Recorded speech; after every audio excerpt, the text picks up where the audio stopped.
BJP नेता उधमपुर से भरेंगे 9 साल बेमिसाल की हुंकार। पीएमओ में राज्य मंत्री जितेंद्र सिंह जनसभा की करेंगे रहनुमाई। केंद्रीय मंत्रियों सहित कई बड़े नेता भी रैली में हुए शामिल।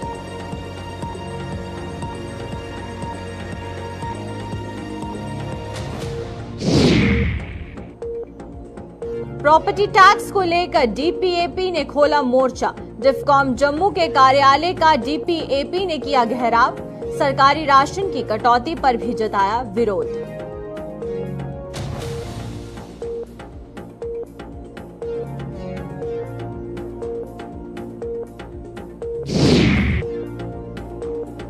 मेयर के खिलाफ श्रीनगर नगर निगम के पार्षद बिफरे। निगम पर लगाया नियमित जर्नल हाउस न लगाने का आरोप। पुलिस पर भी लगाया पार्षदों ने प्रताड़ित करने का आरोप।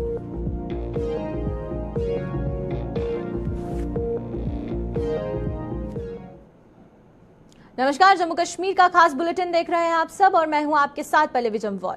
तो चलिए शुरुआत करते हैं आज के खास बुलेटिन की और सबसे पहले बात करेंगे केंद्र सरकार की। केंद्र में नरेंद्र मोदी की अगुवाई वाली सरकार के 9 वर्ष पूरे होने पर भाजपा द्वारा देश भर में विशेष संपर्क अभियान चलाए जा रहे हैं, जिसमें कि भाजपा रैलियों और जनसंपर्क कार्यों के माध्यम से जनता के समक्ष मोदी सरकार के 9 वर्षों के कार्यों का रिपोर्ट कार्ड पेश कर रही है। इस अभियान के तहत आज उधमपुर में भाजपा द्वारा एक बड़ी रैली का आयोजन किया गया है, जिसमें कि केंद्रीय राज्य मंत्री डॉक्टर जितेंद्र सिंह सहित प्रदेश भाजपा के कई बड़े नेता भी शामिल होंगे। और वहीं पर जिस तरीके से 9 साल बेमिसाल का नारा लेकर अब भाजपा हर जन तक पहुंचने की कोशिश कर रही है और जिसमें कि केंद्र सरकार में किस तरीके से पिछले 9 सालों में उपलब्धियां हासिल की हैं, उसके बारे में लोगों को बताया जा रहा है। क्या कुछ रणनीतियां बनाई गई, किस तरीके से आम जनता को फायदा हुआ इन 9 सालों में, और 9 साल बेमिसाल का नारा लेकर अब भाजपा जगह जगह पर पहुंच रही है। जिस बीच आपको उधमपुर की तस्वीरें हम दिखा रहे हैं आपके टीवी स्क्रीन पर, जहां पर जनसभा अब आयोजित की गई है, जहां ये बताया जा रहा है कि अब यहां पर सरकार के 9 वर्ष पूरे होने पर भाजपा द्वारा देश भर में विशेष जनसंपर्क कार्य चलाए जा रहे हैं और जिसके लिए आज जितेंद्र सिंह यहां जम्मू के उधमपुर में जाकर एक जनसभा को संबोधित करेंगे, जिसमें कि बताया जाएगा कि भाजपा सरकार जो कि केंद्र सरकार है क्या कुछ काम पिछले 9 सालों में किया है। और खासकर जम्मू कश्मीर की बात करते हैं तो बड़े बड़े फैसले पिछले 9 सालों में जम्मू कश्मीर को लेकर किए गए हैं, चाहे वो धारा 370 हटाना हो या फिर टूरिज्म को लेकर बढ़ावा देना हो या फिर जो विकास के कार्य हो रहे हैं उस पर भी काफी ज्यादा जो बात है वो इस 9 साल बेमिसाल को लेकर की जा रही है। लेकिन वहीं पर लोगों का क्या कहना है वो जानना भी जरूरी है। तो चलिए आइए, तमाम जानकारी के लिए हमारे साथ किशोर यहाँ पर जुड़ चुके हैं, तो किशोर से पूरी जानकारी लेंगे। किशोर, आपसे ये जानना चाहेंगे कि जिस तरीके से 9 साल बेमिसाल का नारा लेकर भाजपा आज उधमपुर पहुंचा है और वहीं पर पीएमओ भी आज यहाँ पर जनसभा को संबोधित करते हुए नजर आएंगे, लेकिन पहले बात करेंगे हम लोग आम जनता की। तो 9 साल बेमिसाल क्या आम जनता की नजर में है या नहीं, या फिर भाजपा इन नीतियों को लोगों तक पहुंचाने के लिए ये जनसभाओं का एक माध्यम चुन रही है? किशोर, आप तक मेरी आवाज पहुंच रही है?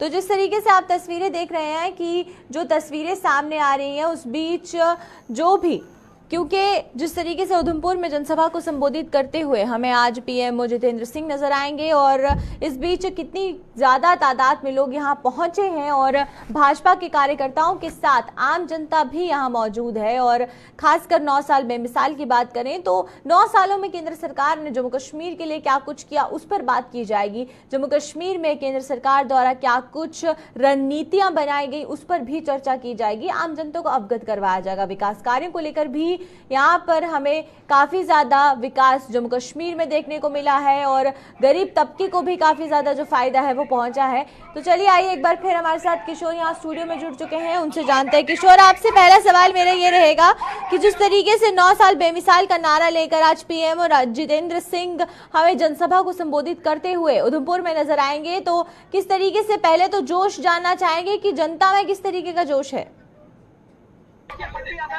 इस मोदी जिस तरह से आज जो है मोदी ग्राउंड के अंदर हो रही है। अगर आप देखें तो काफी जो है वो लोगों में जोश जो है वो देखने को मिल रहा है। जहां जहां तक आपकी नजर जाएगी वहां तक जो है वो भाजपा के जो कार्यकर्ता है वो मोदी ग्राउंड में पहुंचे हैं। और इसी तरह से ये कहा जा रहा है कि जो 9 साल के अंदर जो मोदी सरकार द्वारा जो काम किया गया है उसका कहीं ना कहीं यहाँ पे जो है वो मोदी ग्राउंड पे देखने को मिल रहा है। जहां जहां बल्कि आपकी नजर जाएगी वहां तक जो है गाँव से जो ग्रामीण इलाकों से जो लोग हैं यहाँ पे पहुंचे हैं। और कुछ भाजपा के कार्यकर्ता भी हमारे साथ हैं, इनसे थोड़ा बात करते हैं। सर क्या नाम है आपका? और जिस तरह से आज महारैली मोदी ग्राउंड के अंदर होने वाली है, क्या कहेंगे जो सेंटर के लोग यहाँ पे पहुंचे हैं?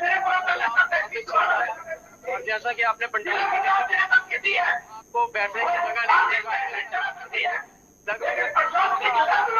कुर्सी लगी है, उसके बावजूद खचाखच भरी है। इस तरीके से बड़ी तादाद में हमें यहाँ पर लोग नजर आ रहे हैं और देखने को मिल रहा है कि 9 साल बेमिसाल को लेकर जनसभा को संबोधित करती हुई हमें यहाँ आज पीएम जितेंद्र सिंह नजर आएंगे। और जिस तरीके से हमें किशोर ने भी जानकारी दी, तो किशोर ने जो तस्वीरें हैं वो हमें वहाँ से दिखाएंगी, तो एक भी कुर्सी वहाँ खाली नजर नहीं आ रही है। यानी कि आम जनता का जो सपोर्ट है वो हमें भाजपा को मिलता नजर आ रहा है। केंद्र सरकार में किस तरीके से फायदा मिलेगा भाजपा को अब आगे आने वाली इलेक्शंस में वो भी देखना होगा, क्योंकि ये पॉलिटिकल एजेंडा 9 साल बेमिसाल कहीं ना कहीं ऑपोजिशन को पसंद नहीं आ रहा है और विपक्ष इसकी कड़ी निंदा भी करता हुआ नजर आ रहा है। विपक्ष का कहना है महंगाई के बारे में बात की जाए, अनएम्प्लॉयमेंट के बारे में बात की जाए, लेकिन मोदी सरकार अपने 9 सालों में अपनी तरक्कियां ही गिनवाती हुई नजर आ रही है।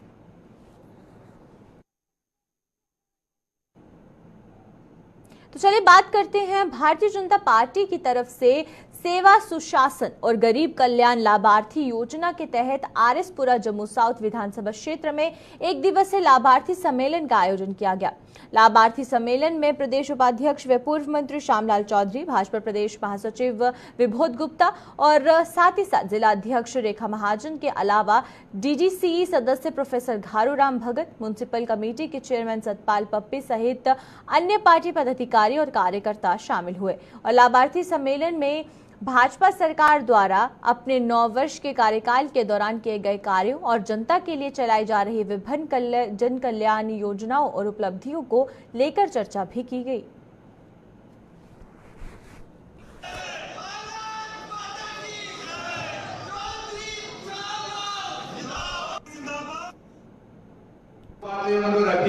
जेन्युइन बात है कि अगर गरीब आदमी जिसको जो बेनिफिट मिला उसके साथ साथ उनकी जो परेशानियां उसको भी दूर करने की उन्होंने जो बात की, उसके लिए हमारे महामंत्री विभोद जी, हम सब जितने भी साथी मिलकर जहां तक वो बात करनी होगी वह जहां तक उसका हल हो सकता है पूरी कोशिश की जाएगी और कहां तक वो हो सकती है लेकिन कोशिश उसकी की जाएगी ताकि आपको उसका फायदा मिल सके। और उसके साथ ही मैं तो बोलूंगा पूरे अगर बॉर्डर से लेकर शहर तक कोई भी आदमी ऐसा नहीं है जिसको कोई ना कोई बेनिफिट नहीं मिला हो।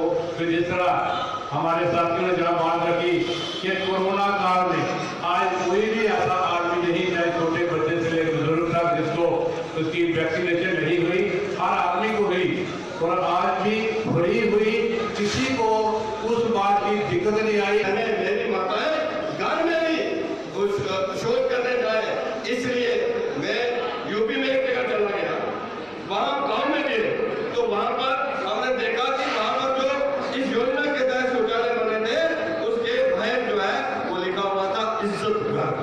क्या लिखा हुआ था? बोलो, इज्जत घर। वो इज्जत, वो मान, वो सम्मान माननीय प्रधानमंत्री नरेंद्र भाई मोदी जी ने देश की माताओं और बहनों को दिया, जो पहली बार वो लाल किले से बोले। और दूसरा बड़ा काम आते ही जो उन्होंने किया वो थी जन धन योजना। 0 बैलेंस के ऊपर गरीब का अकाउंट खोलना। जब मैंने उठाने शुरू की, मैं अपना अकाउंट खोलने के लिए गया तो मेरा उस समय 1300 रुपया लगा।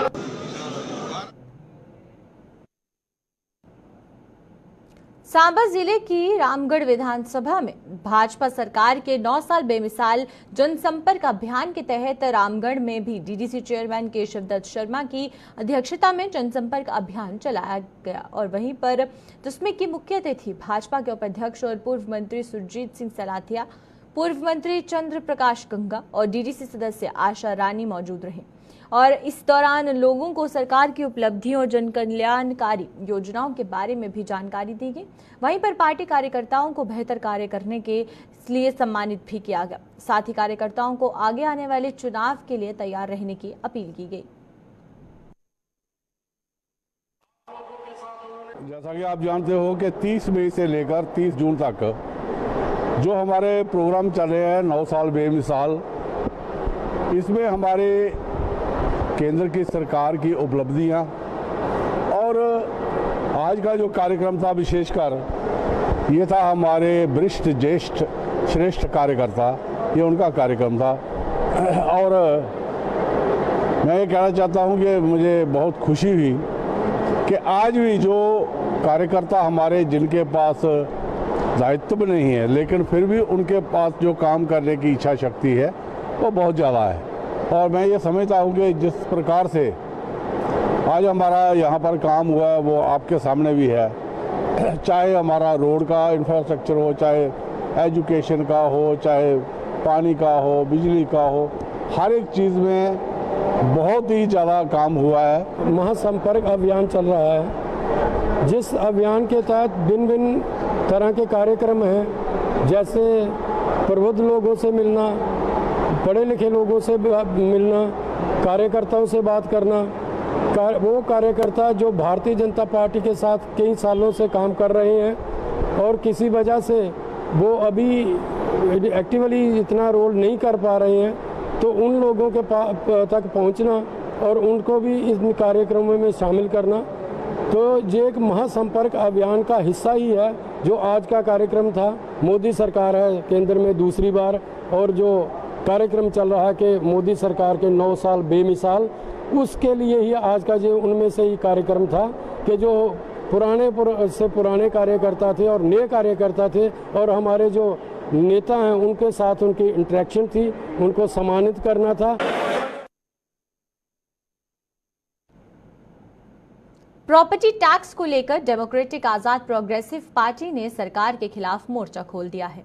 डेमोक्रेटिक आजाद प्रोग्रेसिव पार्टी द्वारा प्रॉपर्टी टैक्स सहित अन्य मुद्दों को लेकर डिविजनल कमिश्नर जम्मू के कार्यालय का घेराव किया गया और प्रॉपर्टी टैक्स को लेकर प्रदर्शन किया गया। इसके अलावा डेमोक्रेटिक आजाद प्रोग्रेसिव पार्टी वहीं पर सरकारी राशन में की गई कटौती को लेकर भी सरकार की कड़ी आलोचना की गई और सरकार से राशन का कोटा बढ़ाने की मांग की गई है और उस पर अब प्रदर्शन करते हुए हमें डेमोक्रेटिक आजाद प्रोग्रेसिव पार्टी नजर आ रही है और इस पार्टी के कार्यकर्ताओं का साफ कहना है कि जिस तरीके से राशन में कटौती की गई है उसे भी बढ़ाना जरूरी है। तो चलिए आइए तमाम जानकारी के लिए शिल्पा हमारे साथ यहाँ पर ज्वाइन कर चुकी है स्टूडियो में, उनसे जानते हैं कि किस तरीके से ये जो मांगे हैं ये रखी जा रही हैं। शिल्पा, आपसे पहले तो ये जानना चाहेंगे कि अलग अलग मांगे हैं जो कि हमें डेमोक्रेटिक आजाद प्रोग्रेसिव पार्टी के कार्यकर्ताओं द्वारा देखने को मिल रही हैं और आज उन्होंने डीसी कार्यालय का घेराव भी किया। इस बीच किस तरीके से उनकी मांगों को लेकर वो प्रदर्शन करते हुए नजर आ रहे हैं और राशन बढ़ोतरी के अलावा और क्या कुछ मांगे हैं उनकी? जी, आपको बता दें कि कई सारे मुद्दे जो है यहाँ पर रखे गए, राशन को लेकर, सीयूटी को लेकर और साथ ही साथ बिजली को लेकर यहाँ पर जो है वो मुद्दे रखे गए, जहाँ पर डिप्टी ऑफिस के बाहर जो है उन्होंने प्रदर्शन किया और एक मेमोरेंडम भी पेश किया। सबसे पहले मैं आपको बता दूं राशन को लेकर, जहाँ पर जम्मू कश्मीर में राशन को लेकर जो है वो कटौती की गई है, जहाँ पर बीपीएल की अगर बात करें तो बीपीएल में 50% जो है वो कटौती देखने को मिली है, यानी कि जहाँ पहले 10 किलो राशन मिलता था अब 5 किलो जो है वो कर दिया गया है। राशन को लेकर भी कई सारे सवाल इन्होंने उठाए हैं कि जो गरीब तबके के लोग हैं जिन्हें राशन मिलता था पहले, यानी कि जो 50% अब रिड्यूस कर दिया गया है, तो कहीं ना कहीं गरीब लोगों को जो है इसके रिलेटेड दिक्कत जो है वो देखनी पड़ रही है। राशन जो है वो उनकी फैमिली को पूरा नहीं हो रहा है और इनकी यही मांग है कि जिस तरीके से पहले राशन मिलता था उसी तरीके से राशन को जो है वो बढ़ा दिया जाए। वहीं पर अगर बिजली को लेकर बात करें तो बिजली को लेकर इनका ये कहना है कि कई सारे बिजली के बिल्स जो है वो ज्यादा आते हैं और वहीं पर जो गरीब तबके के लोग हैं, जो किसान हैं उनके लाखों के बिल्स आ रही हैं। तो इनका ये कहना है कि उन्हें एटलीस्ट एक रिलैक्सेशन दी जाए और बिजली की कटौती भी जम्मू कश्मीर में देखने को मिल रही है। साथ ही साथ जो तीसरा इनका मुद्दा था वो CUET को लेकर था, जहां पर यानी कि जो हाल ही में एग्जाम हुआ उसके जो सेंटर थे आउट ऑफ स्टेट उनके सेंटर्स आए और कई बार सारे बच्चे जो है वो अपीयर नहीं कर पाए और इसको लेकर इनकी ये मांग है कि उन बच्चों को मौका दिया जाए, उन बच्चों के एग्जाम लिए जाए ताकि वो बच्चे हैं वो पढ़ सके। बिल्कुल, आपसे यहाँ पर शिल्पा एक मुद्दा जो है, जो CUET का मुद्दा है, वो हर जगह पर उछलता हुआ नजर आ रहा है, लेकिन उस बीच आधे ऐसे बच्चे हैं जिनके एग्जाम्स हो चुके हैं और जो एग्जाम नहीं दे पाए। उस समय कोई भी पॉलिटिकल पार्टी उन बच्चों के समर्थन में नहीं उतरी, लेकिन अब जब एग्जाम हो चुके हैं कुछ बच्चों के और कुछ बच्चों के चल रहे हैं और उनके सेंटर्स ऑलरेडी उन्हें अलॉट हो चुके हैं, तो उस बीच इस तरीके से मुद्दा उठाना बाद में, क्योंकि जब उन्हें जरूरत थी तब कोई पॉलिटिकल पार्टी सामने नहीं आई, लेकिन अब जाकर इसको लेकर एक पॉलिटिकल मुद्दा बनाया जा रहा है। जी, आपको बता दें कि पहले जो है वो प्रदर्शन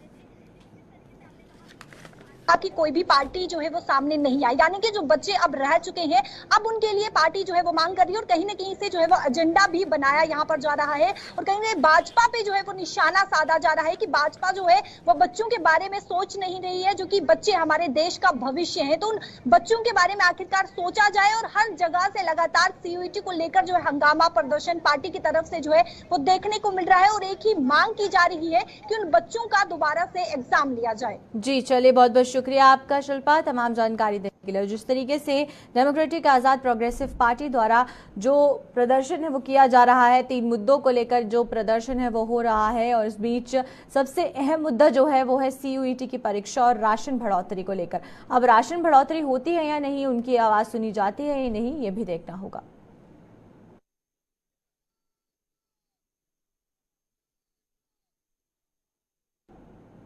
श्रीनगर में निगम के पार्षदों ने मेयर के खिलाफ मोर्चा खोल दिया है। पार्षदों ने मेयर पर नियमित रूप से जर्नल हाउस की बैठक न करने का आरोप लगाया।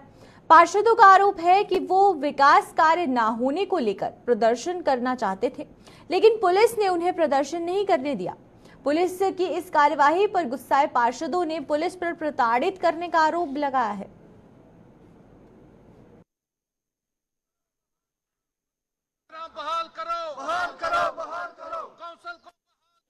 जमहूरियत है, इसमें पुलिस को क्या कहा? हम अपने हक के लिए लड़ रहे हैं, हम अपने इलाकों की नुमाइंदगी कर रहे हैं, अपने इलाकों के कामों के लिए लड़ रहे हैं। हमें समझ ही नहीं आ रहे हैं हर पुलिस क्यों हरास कर रही है हमें कारपोरेटरों को। वजह क्या है? अगर हमारे प्रेसिडेंट ने बुलाई थी, जनरल सेक्रेटरी ने बुलाई थी, हम सब आ रहे थे, मगर ये हरासमेंट क्यों है? उनको क्यों बुलाया गया थाने पे? क्या वजह है? अगर उनको पता है इनको आज प्रोटेस्ट है, अगर कोई मसला भी होगा उनको बुलाना है, उसके बाद बुला सकते हैं। यहाँ तो कॉर्पोरेशन सारी डिफंग है, खाली 16 काउंसिलें अभी तक हुए 4.5 सालों में, जबकि मिनिमम महीने में एक कम से कम होनी चाहिए, फिर ज्यादा से 4 भी हो सकती है। मगर अगर हम देखेंगे 4.5 साल के हिसाब से अभी तो कम से कम 100 काउंसिल लगी होनी होती है। हम अपने इलाके की नुमाइंदगी काउंसिल में रखते हैं, क्वेश्चन डालते हैं, जो भी बिजनेस होता है वो हम अपने अपने इलाकों की नुमाइंदगी अपने काउंसिल में रखते और अफसर हजरात जवाबदेह होते थे काउंसिल में, मगर है ही नहीं, कहीं पे काउंसिल ही नहीं है, कहीं पे लग रही नहीं। नोटिफिकेशन निकलते हैं, फिर दूसरे दिन डेफर, तीसरे दिन डेफर, चौथे दिन कैंसिल। माजरा क्या है? इसके पीछे क्या माजरा है, क्या मसला है, वो अल्लाह बेहतर जाने और हमारे मेयर साहब जानते हैं और हमारे कमिश्नर साहब जानते हैं। हमारी गुजारिश है LG साहब से, अगर ऐसा ही करना है तो फिर डिसॉल्व ही कर दो ना, फिर क्या फायदा है इस कॉर्पोरेशन का? जब हम अपने इलाकों के लिए काम नहीं कर सकते, हम लोगों के सामने जवाबदेह हैं, हमें तो हर रोज लोगों का सामना करना पड़ता है। हमारे काम का क्या हुआ, हमारी गली का क्या हुआ, इस पोल का क्या हुआ, वर्कर्स प्रोग्राम तो सारा डिफेंस ही बैठा है। लेकिन बहुत सारे ऐसे मसाइल हो गए कि हमारे बहुत सारे कॉर्पोरेटर्स, डिप्टी मेयर साहब को सुबह ही बुलाया गया था पुलिस स्टेशन से, तो हमारे उसमें आकिब साहब है, डिप्टी मेयर साहब है, दानिश साहब है, तो उनको बुलाया गया था कि इस प्रोटेस्ट को रोका जाए। लेकिन हम यहाँ पे प्रोटेस्ट किसी फ़र्द के लिए नहीं करने आए हैं, यहाँ पे हम वर्क्स प्लान के लिए, जो कि यहाँ पे सभी जो हमारे शहरी श्रीनगर के लोग हैं वो सफ़र कर रहे हैं, उस वर्क्स प्लान के लिए हमने आज ये प्रोटेस्ट रखा था, जो कि यहाँ पे काउंसिल नहीं लगी बहुत टाइम से, और काउंसिल बहाल हो और वर्क्स प्लान वहाँ पे एग्जीक्यूट हो किया। बिल्कुल आप देखते होंगे कि प्रोटेस्ट्स और जो कि शहर श्रीनगर के लोग हैं वो कितने सफ़र कर रहे हैं। हमारे जो यहाँ पे काउंसिल लगी थी वो पिछले साल लगी थी, आज तक कोई भी यहाँ पे काउंसिल लगी नहीं है पिछले जून से। तो लोग सफ़र कर रहे हैं, जो भी काम हो रहे हैं वो प्रायोरिटी पे हो रहे हैं। काउंसलर्स को पूछा नहीं जाता है, काउंसलर से कोई राय नहीं पूछी जाती है कि आपके वार्ड्स में काम किया जाए ना किया जाए। तो इसी वजह से आज हमारे यहाँ पे सरकार द्वारा प्रदेश के दूरदराज इलाकों में स्वास्थ्य सुविधाएं उपलब्ध करवाने के बड़े बड़े दावे किए जा रहे हैं और सरकार के इन दावों में कितना दम है, इसकी पोल खोल रहा है जिला डोडा के देसा क्षेत्र के गांव मलान के लोगों का आरोप है कि क्षेत्र में स्वास्थ्य सुविधाएं उपलब्ध न होने के कारण उन्हें इलाज के लिए डोडा जाना पड़ता है और यही नहीं, क्षेत्र में एम्बुलेंस की सुविधा ना होने के कारण उन्हें इस आधुनिक दौर में भी मरीज को चारपाई पर उठाकर पैदल घंटों सफर तय कर डोडा पहुंचना पड़ता है।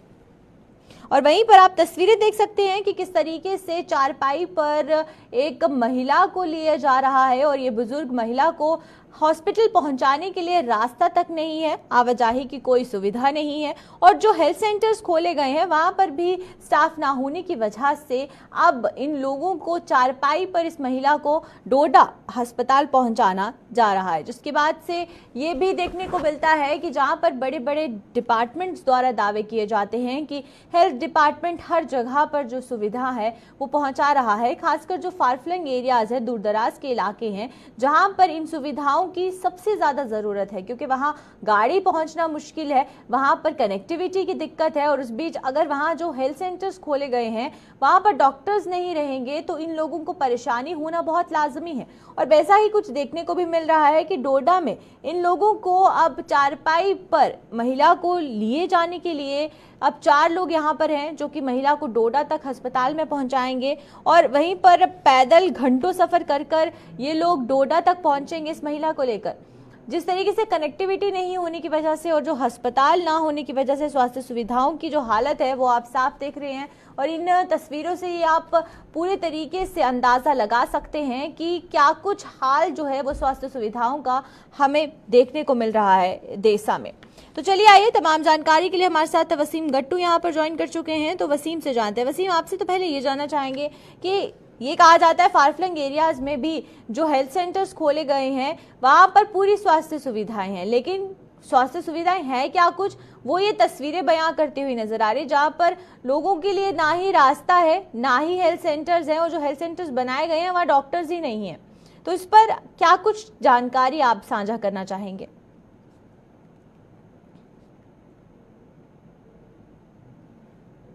वसीम, आप तक मेरी आवाज पहुंच रही है? जी। वसीम, मेरा सवाल आपसे ये था कि जहां पर स्वास्थ्य विभाग बड़े बड़े दावे करता है कि जो फारफ्लंग एरियाज हैं वहां पर हेल्थ सेंटर्स खोले गए हैं और वहां पर स्टाफ की तैनाती भी की गई है, लेकिन जो तस्वीरें हैं वो कुछ और ही बताती हुई नजर आ रही हैं। इस पर आप क्या कुछ तमाम जानकारी देना चाहेंगे? देखिए पल्लवी, आपको बताना चाहूंगा जो हमारा देसा का इलाका है ये डोडा से लगभग काफी ज्यादा दूर एक हिली एरिया माना जाता है और जिस तरह से तस्वीरें सामने निकल के आई हैं आपको बताना चाहूंगा ये मलान देसा की तस्वीरें हैं जहां पे एक महिला जो है काफी क्रिटिकल होती है, उसको फिर गवर्नमेंट मेडिकल कॉलेज डोडा पहुंचाया जाता है। मगर तस्वीरें आप देख सकते हैं एक तरफ से सरकार ये दावा करती है कि डोर स्टेप पे फैसिलिटीज दी जाएगी, मगर इस इलाके की हालत देख लीजिए, फैसिलिटीज किस तरह से दी जाती है, किस तरह के हालात वहां बने, यानी कि जमीनी सतह जो भी वादे किए जाते हैं टोटली जीरो देखने को मिलेंगे। जिस तरह से जो फैमिली मेंबर्स हैं उनसे बातचीत की, उनका कहना है कि लगभग 12 किलोमीटर हमें चल के आना पड़ता है, लगभग डोडा से 30 से 35 किलोमीटर की दूरी पर आना पड़ता है। यहाँ पे यही तस्वीरें आपको देखने को मिलेगी कि आप बता हमारा जो वहां पे है से प्लस 3 टीचर है, तो अलग अलग चीजें वो इन चीजों के लिए तरसते हैं, चाहे हम बिजली की बात करें, पानी की बात करें, जो भी बेसिक फैसिलिटीज है उनको नहीं मिलती हैं और लगातार वो लोग मीडिया के सामने भी आते हैं। आपको बताना चाहूंगा सब सेंटर वहां पे खुला है और ये भी उन लोगों का मानना है कि सब सेंटर में कोई भी फैसिलिटीज नहीं है, डॉक्टर वहां पे अवेलेबल नहीं है। कुछ टाइम पहले उन लोगों ने प्रोटेस्ट डीसी ऑफिस के बाहर किया था और वहां पे एक डिप्टी कमिश्नर की तरफ से एक डॉक्टर को भेजा गया था और आज की डेट में डॉक्टर पता नहीं है कहाँ चले गया, किस वजह से वहां पे अभी डॉक्टर अवेलेबल नहीं, कहाँ उस डॉक्टर को भेजा गया, ये अपने आप में एक बहुत बड़ा सवाल है और सरकार पे काफी सारे सवाल खड़े होते हैं। जो हमारी एलजी एडमिनिस्ट्रेशन है उस पे कई सारे सवाल ये लोग उठा रहे हैं कि आखिर हमने किया क्या है, क्यों नहीं हमें बेसिक फैसिलिटीज हमें मिल रही है। और ये भी उन लोगों ने बताया कि अगर हम सही टाइम पे जीएमसी डोडा नहीं पहुंचते, इस महिला की जो है ऑन स्पॉट डेथ हो सकती थी, क्योंकि दूर दराज का इलाका है।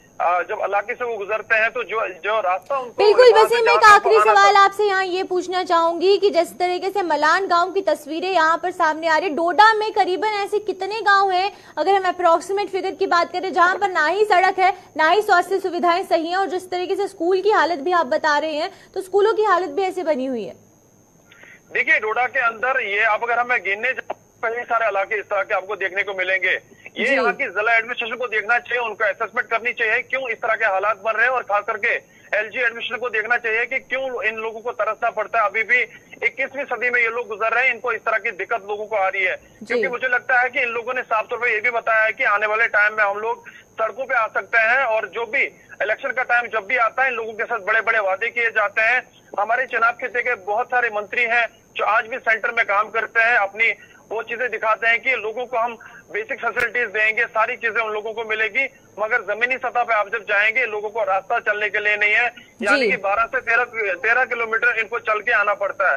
तो इस तौर पे साफ तौर पे आप देख सकते हैं कि फेलियर माना जाता है। बिल्कुल वसीम, जिस तरीके से तस्वीरें जो देखने को मिल रही है उसमें साफ समझ आ रहा है कि स्वास्थ्य सुविधाओं का क्या कुछ हाल जो है वो डोडा में है। तो चलिए, बहुत बहुत शुक्रिया आपका वसीम तमाम जानकारी देने के लिए। और ये थे हमारे साथ वसीम गट्टू, और वहीं पर आप देख सकते हैं जो डोडा से तस्वीरें सामने आ रही है, जिसमें कि साफ देखने को मिल रहा है कि क्या कुछ हालत जो है वो स्वास्थ्य केंद्र की बनी हुई है, और स्वास्थ्य केंद्र ना होने की वजह से जो हेल्थ सेंटर्स वहां पर खोले गए हैं वहां पर डॉक्टर्स नहीं है, और डॉक्टर्स ना होने की वजह से ही जो हाल है वो ये बना है कि लोगों को पैदल घंटों सफर कर कर डोडा में जो मुख्य अस्पताल है वहां पर जाना पड़ रहा है।